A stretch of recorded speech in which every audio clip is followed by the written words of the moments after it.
What's going on? Welcome back to the channel. Today when I talk to you about SoFi, I want to go over some expectations for this upcoming week, what might cause some volatility in the stock price, and go over everything else you need to know. But first, make sure to hit that thumbs up, and with that, let's get right to it. So starting off, there isn't really that much in companies unveiling their earnings. A couple speculative plays, but nothing that will impact SoFi or the broader market. In reality, it's going to come down to data points as well as this. So in case you don't know, this has been developing over the weekend. Maduro was captured. So a lot of people are speculating on what this will mean for the market. Some individuals are calling for a massive sell-off only because of the grayness behind it. And of course, China and Russia are already complaining. So you have that side. I, on the other hand, feel like the market is going to be somewhat just cautious and watching, because in reality, the big thing is going to be retaliation. Is there going to be some kind of retaliation against the states? And if not, then it's no harm, no foul, because as what we've seen many videos already, Venezuela, the population seems to be very much in favor of what the states did do. If they didn't and they wanted to kind of go after the states, maybe this would be another story. But so far, it looks like no harm, no foul. So in my opinion, I think there might be a little bit of a sell-off first thing, and a lot of that might be just algo kind of driven. But that might be an opportunity to buy, and I think the market is going to buy that dip very, very fast. So let me know your general thoughts on that. Interesting kind of turn of events though. Because of this, we're actually seeing Bitcoin move higher above a key resistance level. So I don't know why or if there's any correlation, but technically this would really be a sign that people's appetite for risk is increasing. So that would make for a very good week ahead. When it comes down to data points, we have a lot of big stuff coming out this week that really could change the mentality for January. So January 28th is the next Fed meeting. Currently, there is a 16.6% likelihood of a 25 basis point cut. So this, of course, I think the market is still holding on to some optimism that we can have that. And the data coming out this week will really change this quite dramatically. So starting off on Monday, we have ISM manufacturing. Current forecast is 48. Anything above 50 shows more of an expansion. Anything below 50 shows more of a contraction. Tuesday, we don't have too much. A couple of Fed speakers throughout the week on a side note, but I feel like Tuesday is going to be more of a technical and reflection day based on everything that's been happening.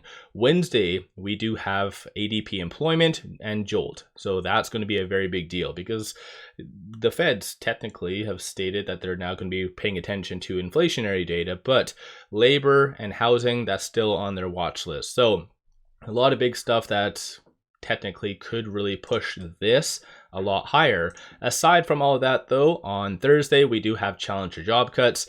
This has really moved the market in the past, and we've seen some pretty extreme moves, especially the last couple of reports. So challenger job cuts and initial jobless claims coming out on Thursday. And then to cap it all off, Friday. Friday is going to be a very big day because we have building permits, housing starts, again, Feds are going to be looking at that type of data. We also have non-farm payroll and unemployment. More specific to unemployment though, this is for December. So this is going to be the first full month where we haven't and didn't have a kind of shutdown, because I do believe that came to a conclusion November the 12th, give or take. And so the last data, a round of data that we did get for unemployment, it was kind of skewed a little bit. And so this is going to be the first full month. So we'll have to wait and see how this does play out, but potentially this might give the market some sense of optimism for a potential cut. So again, we might see some FOMO in the broader market.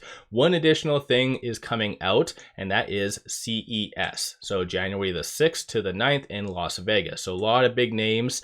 And so historically, we always do see kind of tech and AI stocks really move higher during this period, even though there might not be any like substantial news. It's just showcasing technology. And I think overall, the market gets hyped up over that. So in reality, this could be one big thing that pushes the broader market higher. And as well, that's actually why we did see a nice push higher on Friday, is because a lot of analysts became bullish on, let's say, AMD, MU, a lot of the semis, and that kind of trickled down to a lot of growth and speculative stocks. This is why Friday was pretty epic all around. So definitely stay tuned for this. So between January the 6th to the 9th.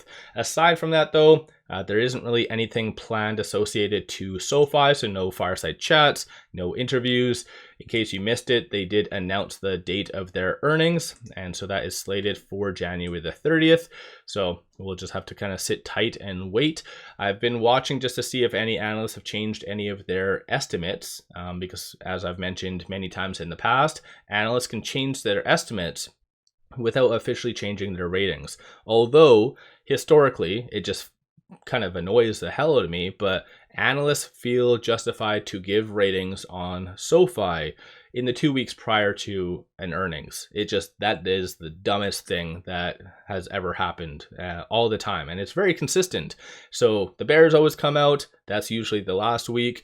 The bulls are kind of the week prior, but everyone and their dog decides to give ratings on SoFi prior to the earnings. It's just crazy stuff. So over the next couple weeks, don't be surprised if you see occasionally some ratings.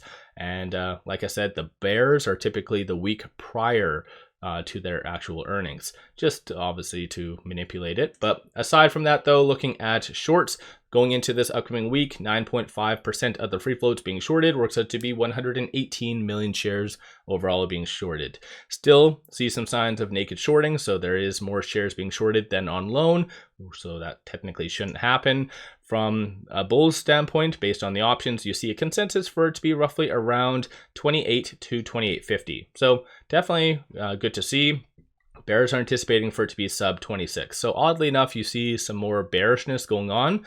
I'm not sure why that was, but I don't know. Maybe there's some data point coming out that they're feeling that there's going to be a sell-off because of.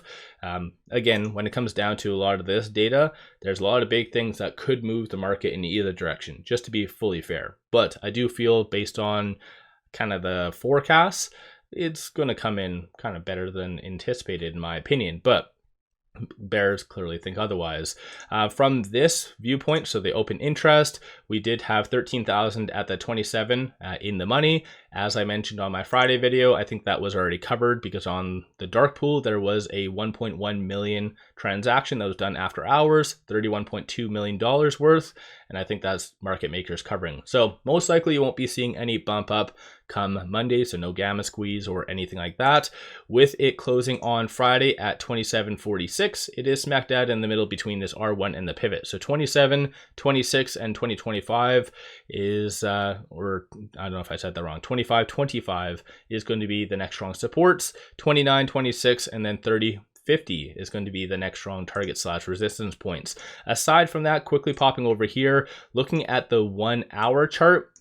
So if we do see some sort of kind of pullback or consolidation because of kind of the news that's been coming out over the weekend, it might potentially test this 200-day moving average. So I'm looking at the 1 hour chart, so very good kind of for swing trades and just momentum. So that is sitting at 27.04. So potentially we could see that touched, but in my opinion, the data is looking pretty solid. So on Friday, it did close above the 100-day moving average. So that's sitting at 27.19, and also that 10-day moving average at 26.96. So definitely momentum is starting to build.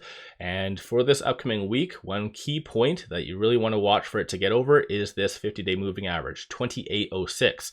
In SoFi's case, that is a very, very big deal and usually does signal a nice kind of push higher. So every single time SoFi is broken above that 50-day moving average, historically causes like a 30% run. So let me know your viewpoint on that. So with potentially, let's say the market starting to price in a 25 basis point cut, or at least start to assume that, let's say just people's appetite for risk does continue to move higher. CES really pushes a lot of tech and AI. And if it does and is able to get above that 50-day moving average, then realistically, going back over here, you could see maybe that $30 range being hit. So trading between this R2 and this R1, so 29.26 to 30.50. But as I already mentioned, if a lot of this data does come in negative, so let's say unemployment really comes in higher than the 4.6 forecast, then yeah, you'll going to see some consolidation. It's going to break below those key kind of moving averages. Then you will see it between this pivot and this S1. So we are going to see some extreme move either between this R2 and this R1, or potentially between this pivot and this S1. So let me know your general thoughts on SoFi.